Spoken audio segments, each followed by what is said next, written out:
तो चलिए आज के इस वीडियो क्लास में बच्चों आपका स्वागत है। और आज हम लोग अध्याय 7 गणित सर्वांग समता को पढ़ने वाले हैं। ठीक है, तो सबसे पहले हम लोग इसका मीनिंग समझेंगे कि सर्वांग सम किसे कहते हैं।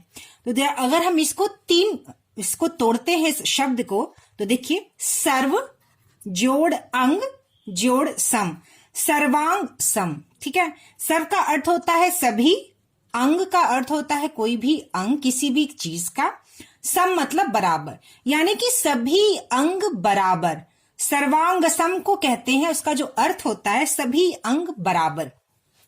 जैसे कोई भी आकृति, ठीक है बच्चों, कोई भी आकृति का अगर आकार और माप दोनों बराबर होगा तो वह दो वस्तुएं क्या होंगी, सर्वांग सम होंगी। ठीक है, जैसे मान लीजिए कोई एक पत्ता है। ठीक है, यहां पे मैंने एक पत्ता बनाया, ये कोई एक पत्ता है, ये क्या है बच्चों, एक वस्तु है। अगर हम इस पत्ते के ऊपर रखते हैं और ये पत्ता इस पत्ते को पूरा ढक लेता है तो यह दोनों वस्तु जो हो गई बच्चों सर्वांग सम हो गई, और इनके बीच के संबंध को सर्वांग समता कहते हैं। ठीक है, यानी कोई भी दो चीज, कोई भी दो वस्तु जिसका आकार, यहां पर ध्यान देने वाली बात है बच्चों, क्या, जिसका आकार और माप क्या हो बच्चों, बराबर हो, जिसका आकार और माप बराबर हो उसे सर्वांग सम कहते हैं, और इन दोनों के बीच के संबंध को हम सर्वांग समता कहते हैं। ठीक है, जैसे मान लीजिए हम एक उदाहरण लेते हैं, यह 2 सेंटीमीटर का एक रेखाखंड है, यह 2 सेंटीमीटर का एक रेखाखंड है। ठीक है बच्चों, मैं इसको काले पेन से लिखती हूं। यहां पे देखिए एक 2 सेंटीमीटर का रेखाखंड और यहाँ पे 2 सेंटीमीटर का यह रेखाखंड है। हम यहाँ लिख देते हैं 2 सेंटीमीटर और यह 2 सेंटीमीटर। ठीक है, और हम यहाँ पर एक रेखाखंड बनाते हैं, यह 2 सेंटीमीटर का रेखाखंड है और बच्चों यह 3 सेंटीमीटर का रेखाखंड है। ठीक है, तो कौन सी दो रेखाखंड सर्वांग सम होंगी, तो 2 सेंटीमीटर इन दोनों की लंबाई, यानी इन दोनों रेखाखंड की लंबाई जो है वह समान है, बराबर है, तो यह दोनों जो होंगे बच्चों ये सर्वांग सम होंगे एक दूसरे के। ठीक है, और यह 2 सेंटीमीटर है और एक 3 सेंटीमीटर है, तो यह दोनों रेखाखंड एक दूसरे के सर्वांग सम नहीं है। तो यह अर्थ होता है सर्वांग सम और सर्वांग समता का। ठीक है, जैसे मान लीजिए हम एक वर्ग लेते हैं, स्क्वायर, ये देखिए ये 2 सेंटीमीटर, ये भी 2, ये भी 2 और यही भी 2 सेंटीमीटर। उसी प्रकार एक और हम वर्ग लेते हैं स्क्वायर को, 2 सेंटीमीटर 2 सेंटीमीटर 2 सेंटीमीटर 2 सेंटीमीटर। तो दो वर्ग सर्वांग सम कब होंगे, जब उनके चारों तरफ की जो लंबाई और चौड़ाई है वह दोनों बराबर होंगी। ठीक है बच्चों, क्या होंगे बच्चों, वह दोनों बराबर होंगे। दो वर्ग सर्वांग सम होंगे यदि उनकी भुजाएं क्या होंगी बच्चों, समान होंगी। इस वर्ग की चारों भुजाएं 2-2 सेंटीमीटर है, कितनी है, 2 सेंटीमीटर 2 सेंटीमीटर 2 सेंटीमीटर, और इस वर्ग के जो 4 भुजाएं हैं उनकी भी लंबाई जो है वह बराबर है 2 सेंटीमीटर 2 सेंटीमीटर, यानी इसकी 4 भुजा, इस वर्ग की 4 भुजा इस वर्ग की 4 भुजा के बराबर है, तो यह दोनों वर्ग जो है क्या है बच्चों, एक दूसरे के सर्वांग सम है। ठीक है, उसी तरह अगर हम आयत की बात करें तो देखिए 2 सेंटीमीटर, ये 3 सेंटीमीटर, ठीक है, ये 2 है, ये 2 है और ये 3 है और यह 3 है। हम इसी तरह से एक और आयत बनाते हैं, 2 2 3 3। ठीक है, तो 2 आयत जो होंगे बच्चों वो सर्वांग सम कब होंगे, जब उनकी लंबाई और चौड़ाई दोनों बराबर होगी। यानी इस आयत की चौड़ाई 2 सेंटीमीटर है और इस आयत की चौड़ाई भी 2 सेंटीमीटर, इस आयत की लंबाई भी 3 सेंटीमीटर, इस आयत की लंबाई भी 3 सेंटीमीटर है। तो 2 आयत सर्वांग सम तब होंगे जब उनकी लंबाई और चौड़ाई दोनों बराबर हो। ठीक है बच्चों, उसी तरह से अगर हम वृत्त की बात करें, यह है वृत्त, 2 वृत्त हैं और बीच के सेंटर से जब हम एक लाइन खींचते हैं जिसे हम त्रिज्या कहते हैं, तो इसका त्रिज्या 2 सेंटीमीटर और इसका त्रिज्या 2 सेंटीमीटर है। तो दो वृत्त सर्वांगसम तभी होंगे जब दोनों वृत्तों की त्रिज्या बराबर होगी। जिसकी त्रिज्या 2 सेंटीमीटर और इसकी त्रिज्या भी 2 सेंटीमीटर है। ठीक है बच्चों, उसी तरह से आयत की भी सर्वांग समता होती है। क्या होता है बच्चों? आयत की भी सर्वांग समता होती है। जैसे मान लीजिए हमने एक त्रिभुज बनाया, ये देखिए त्रिभुज, ठीक है, ए बी सी, और हमने यहां पे एक त्रिभुज बनाया पी क्यू आर। ठीक है, हमने दो त्रिभुज बनाए। ठीक है, 2 त्रिभुज हमने यहां पर बनाए हैं। अब देखिए यहां पर जो शीर्ष है, इस त्रिभुज का शीर्ष ये है A और इस त्रिभुज का शीर्ष है P। इस त्रिभुज का शीर्ष है B, ये C और ये Q R। यानी कि जो संगत शीर्ष हैं और जो संगत भाग हैं वह जो है दोनों समान होने चाहिए। क्या होने चाहिए बच्चों? संगत शीर्ष और संगत कोण। देखिए यहां पे इस त्रिभुज का कोण A और इस त्रिभुज का कोण P दोनों संगत कोण है।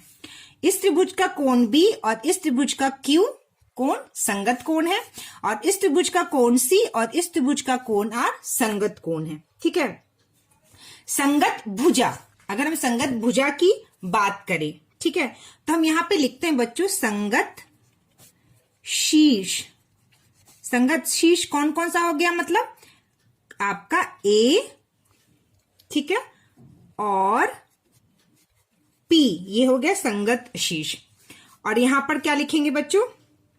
B और Q, तो हम यहां लिखेंगे B और Q, और C और R, C और R।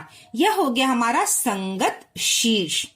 अब बात करते हैं हम संगत कोण की। ठीक है, किसकी बात करेंगे बच्चों हम लोग? संगत कोण। संगत कोण कौन से होंगे बच्चों? इस त्रिभुज का A और इस त्रिभुज का P संगत कोण है। तो कोण A और कोण P, यहां पे कोण B और कोण Q, ठीक है, और यहां पे कोण C और कोण R। यह हो गया हमारा संगत कोण। ठीक है, अब हमारी बात आती है बच्चों संगत भुजा की। संगत भुजा कौन कौन से देखते हैं हम, यानी ए बी पी क्यू। ठीक है, ए बी और पी क्यू आप इस तरह से लिख सकते हैं, और B C Q R, B C Q R ये संगत भुजा हो गया, और A C P R, A C P R ये हमारा संगत भुजा हो गया। ठीक है बच्चों, तो दो त्रिभुज सर्वांगसम होंगे तो उनके संगत भाग समान होगा। क्या होगा बच्चों? समान होगा। मतलब कि ए बी जो है पी क्यू के बराबर होगा। ठीक है, क्या होगा बच्चों? ए बी जो है वह पी क्यू के बराबर होगा, बी सी जो है वह क्यू आर के बराबर होगा, और ए सी जो है वह पी आर के बराबर होगा। कोण ए कोण पी के बराबर होगा, कोण बी कोण क्यू के बराबर होगा, कोण सी कोण आर के बराबर होगा। यह दोनों भुजाओं में इनके कोण, इनका संगत भुजा और इनके संगत शीर्ष जो है वो सब बराबर होंगे। ठीक है, तो इसे हम दो त्रिभुजों का सर्वांगसम कहते हैं। तो सर्वांगसम कब होगा त्रिभुज का? जब ये सारी चीजें, इनके जो संगत भाग जो हैं वह बराबर होंगे। अब देखिए बात, हम लोग इसके चिन्ह के बारे में जानेंगे।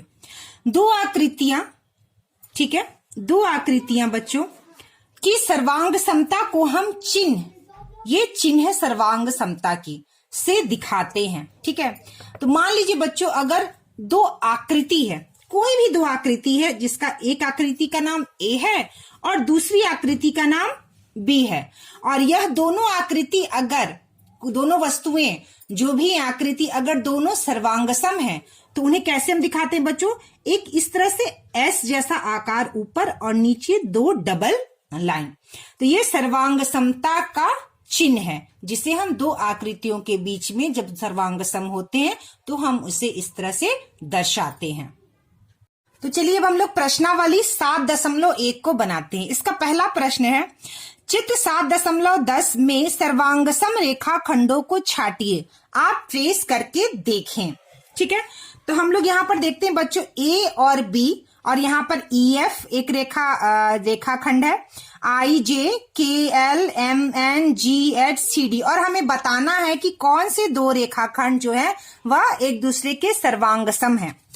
तो सबसे पहले हम लोग क्या करेंगे बच्चों, यहाँ पे हम लोग इस तरह से इसको देखेंगे। तो देखिए इसमें क्या करेंगे हम लोग, इसको सबसे पहले इस तरह से देखेंगे कि कितने इसका माप है। तो देखिए आप ए बी रेखाखंड जो है वह देख सकते हैं आप बच्चों 3 सेंटीमीटर का है। ठीक है, उसी तरह से हम लोग दूसरा रेखाखंड को देखते हैं।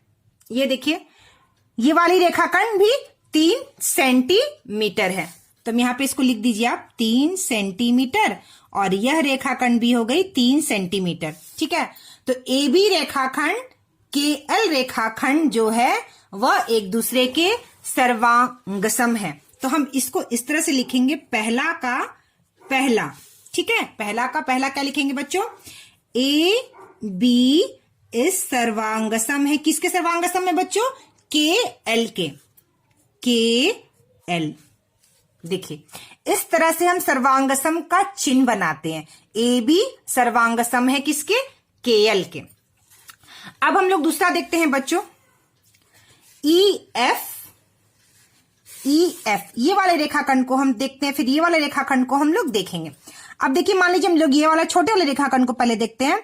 तो ये देखिए 2.123 2.3 है। ठीक है, और हम लोग इसको भी देखते हैं। तो ये देखिए 2.3 सेंटीमीटर या 2.4 सेंटीमीटर भी आप कह सकते हैं। 2.1 2.2 2.3।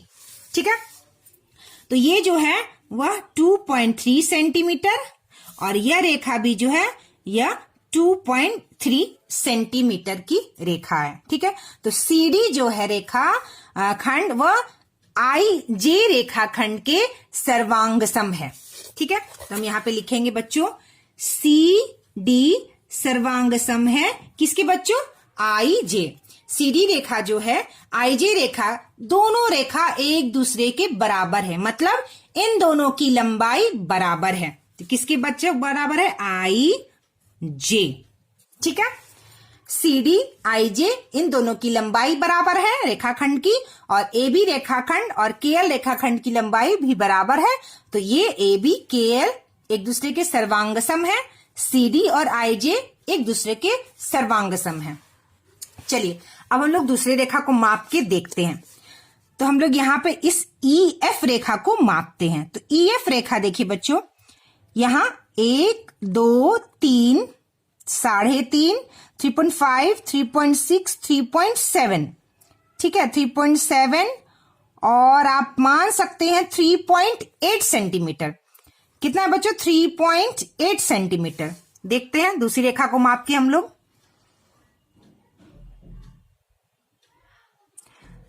ये देखिए ये रेखा जो है 4 सेंटीमीटर से बड़ी है। आप देखिए ध्यान से बिल्कुल ध्यान से देखिएगा बच्चों।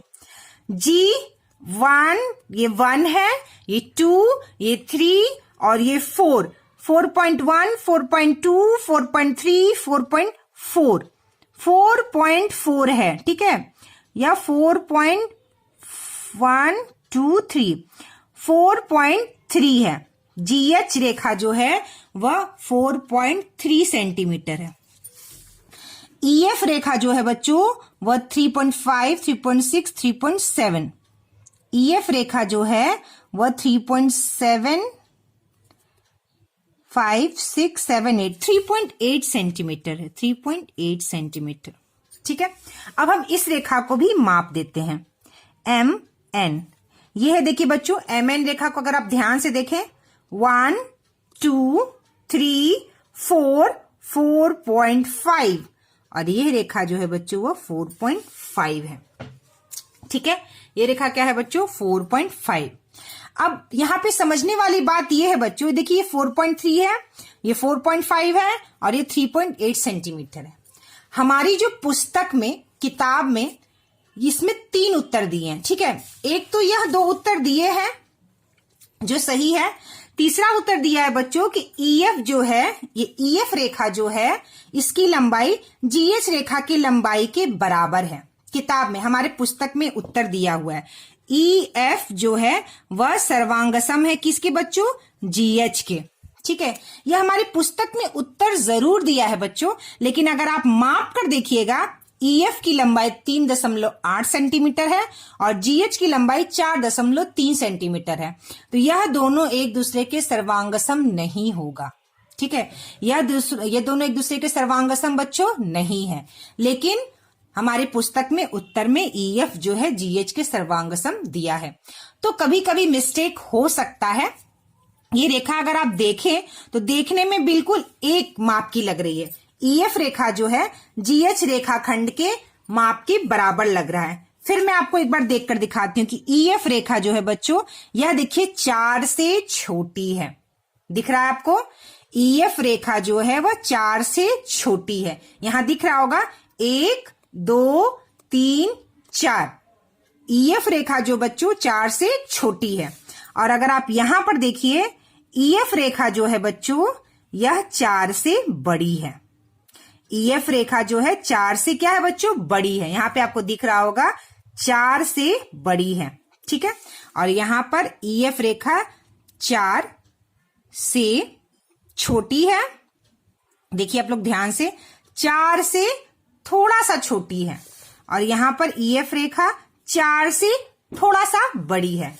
तो यहां पर स्पष्ट रूप से ये है कि ये 4.3 है और ये 3.8 4 से छोटा है। तो यह दोनों एक दूसरे के सर्वांगसम नहीं है, लेकिन हमारे पुस्तक में यह तीसरा जो है दिया हुआ है, EFB जो है यह सर्वांगसम है GH के।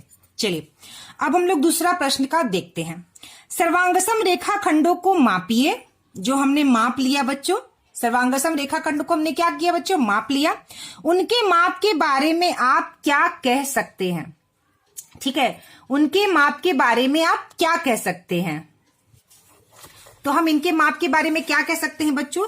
यहां पर दूसरे प्रश्न का उत्तर हम क्या लिखेंगे?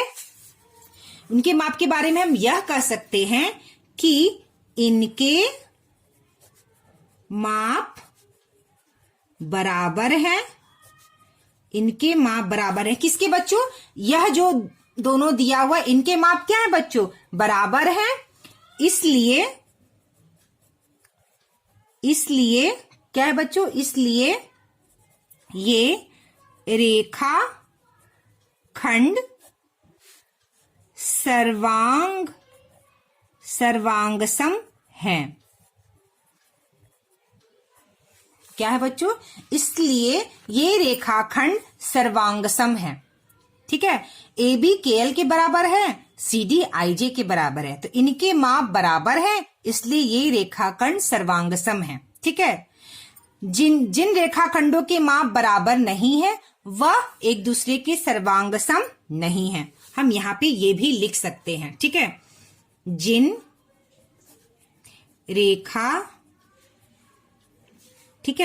रेखा खंडों के माप बराबर नहीं है एक दूसरे के, वे सर्वांगसम क्या है बच्चों? नहीं है। वे सर्वांगसम नहीं है। तो बच्चों इनके माप के बारे में हम दो चीज लिख सकते हैं। जिन रेखाखंडों के माप बराबर है वे रेखाखंड सर्वांगसम है, और जिन रेखाखंडों के माप बराबर नहीं है वे एक दूसरे के सर्वांगसम नहीं है।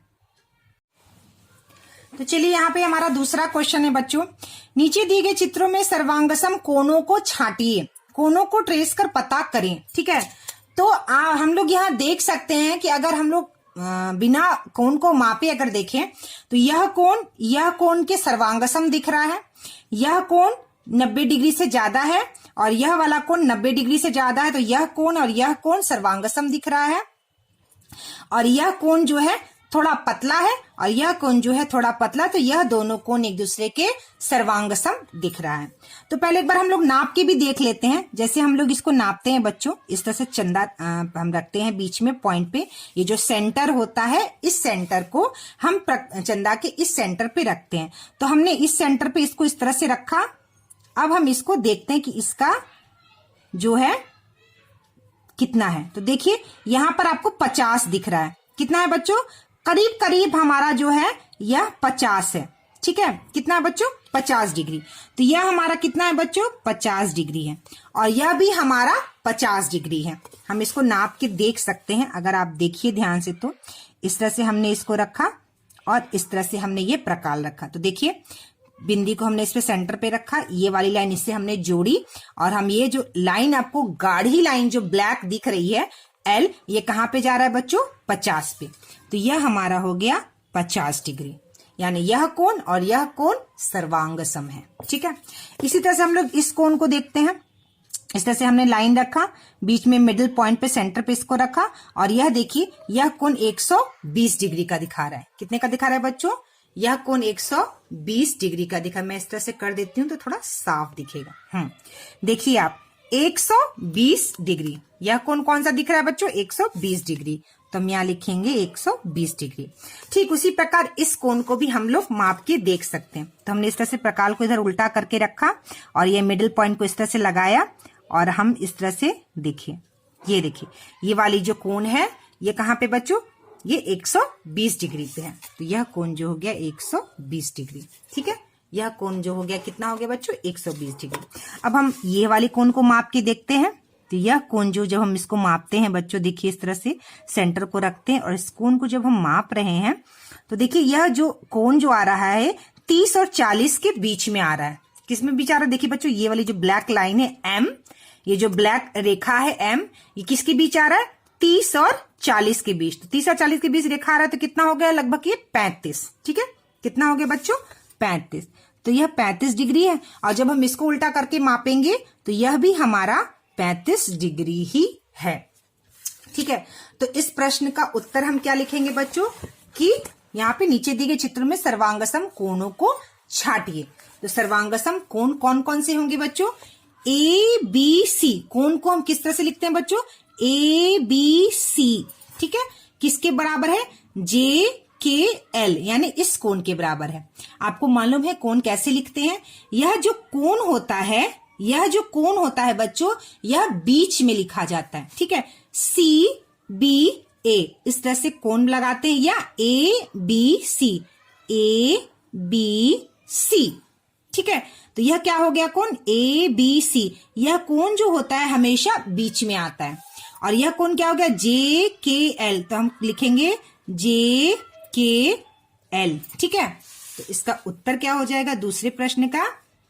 कोण ए बी सी सर्वांगसम है कोण जे क्या है बच्चों? के एल, जे के एल के। ठीक है, अब देखिए यह कोण कौन सा हो गया? D E F. हम क्या लिखेंगे? कोण डी ई एफ सर्वांगसम है किसके? जी एच आई के। सॉरी, यहां पे थोड़ा धुंधला हो गया। हाँ, जी एच आई के। ठीक है, तो हम यहां पे क्या लिखेंगे बच्चों? G H I. ठीक है, अब यह कोण को कैसे लिखेंगे बच्चों? M N O. कैसे लिखेंगे बच्चों? कोण एम एन ओ। यह जो एन कोण है हमेशा बीच में आना चाहिए, एम एन ओ। तो हम यहां लिखेंगे कोण एम एन ओ। यह सर्वांगसम है। किसके सर्वांगसम है बच्चों? पी क्यू आर के। देखिए बच्चों, पी क्यू आर के, कोण पी क्यू आर के, यहां पे कोण। ठीक है, तो ए बी सी कोण सर्वांगसम है बच्चों जे के एल के। डी ई एफ कोण सर्वांगसम है जी एच आई के। और एम एन ओ कोण सर्वांगसम है पी क्यू आर के। यहां पे देखिए दूसरे प्रश्न का दूसरा प्रश्न क्या कह रहा है? इनमें से सर्वांगसम कोणों को मापिए। तो हमने क्या किया बच्चों? सर्वांगसम कोणों को माप लिया है। आप उनके माप के बारे में क्या कह सकते हैं? तो इसका क्या उत्तर लिखेंगे बच्चों? हम लोग क्या कह सकते हैं उनके माप के बारे में? जो हम देख रहे हैं वही हम कहेंगे। जिन कोनों की माप एक दूसरे के बराबर है, यहां पे सॉरी लिखिए है, वह कोण एक दूसरे के सर्वांगसम है। क्या लिखेंगे? जिन कोणों की माप एक दूसरे के बराबर है वह कोण एक दूसरे के सर्वांगसम है। या हम क्या लिख सकते हैं? और दो कोण सर्वांगसम होते हैं जब उनके माप बराबर हो। ठीक है बच्चों, दो कोण सर्वांगसम कब होंगे बच्चों? जब उनके माप दोनों के बराबर हो। ठीक है, और यहां पर जो लिखा हुआ है कि कोनों को मापिए, तो हमें क्या करना है बच्चों? कोनों को माप के हमें लिखना है। तो हम यहां पर लिख सकते हैं, देखिए एबीसी कोण कोण कितने है? 50 और 50 है। तो हम यहां लिख सकते हैं बच्चों दूसरे प्रश्न में उत्तर, कोण ए बी सी बराबर 50 डिग्री, कोण जे के एल बराबर 50 डिग्री। ठीक है, और ये कोण कितना? DEF 120 और GHI 120 डिग्री। तो हमने कोनों को मापा है, तो कोण DEF बराबर 120 डिग्री, कोण GHI बराबर 120 डिग्री। ठीक है, और यह कोण कितना बच्चों? 35 डिग्री। देखिए MNO कोण कितना है? 35 डिग्री। तो कोण MNO बराबर 35 डिग्री और कोण PQR बराबर 35 डिग्री। तो हमने कोनों को माप दिया और कोनों के माप के बारे में हम क्या लिख सकते हैं यह हमने लिख भी दिया। चलिए अब हम लोग तीसरा प्रश्न देखते हैं बच्चों। कोण ABC तथा कोण DEF सर्वांगसम है। क्या है बच्चों? दो कोण दिए हैं और बता रहा है कि ये दोनों कोण एक दूसरे के सर्वांगसम है। यदि कोण ABC की माप 70 डिग्री हो तो D एंगल यानी कोण DEF की माप क्या होगी? तो सबसे पहले हम लोग क्या लिखेंगे बच्चों? ABC DEF। ठीक है, तीसरा प्रश्न, कोण ABC सर्वांगसम है कोण DEF के। ठीक है, तो कोण ABC मान लीजिए हमने एक कोण बना लिया ABC, यह कोण, और एक कोण हमने बना लिया DEF। ठीक है, और प्रश्न में क्या कह रहा है बच्चों? कोण ABC की माप 70 है, 70 डिग्री है। ठीक है, तो यह कोण ABC की माप क्या हो गया बच्चों? 70 डिग्री है। तो कह रहा है इस कोण की माप क्या होगी? तो बच्चों एक कोण दूसरे कोण के सर्वांगसम है, तो अगर इस कोण का माप 70 डिग्री है तो दूसरे कोण का भी माप कितना होना चाहिए? 70 डिग्री, क्योंकि दो कोण सर्वांगसम तभी होंगे जब वह दो कोण के माप बराबर हो। तो यह कोण भी क्या होगा बच्चों? 70 डिग्री होगा। तो हम यहां लिखेंगे कोण DEF बराबर 70 डिग्री। क्यों? क्योंकि कोण ABC बराबर 70 डिग्री यह हमको प्रश्न में दिया है और यह दोनों कोण एक दूसरे के सर्वांगसम है। तो कोण DEF बराबर कितना हो जाएगा? 70 डिग्री। एक 70 डिग्री है और दूसरा कोण उसके सर्वांगसम है, तो वह कोण भी 70 डिग्री का होगा।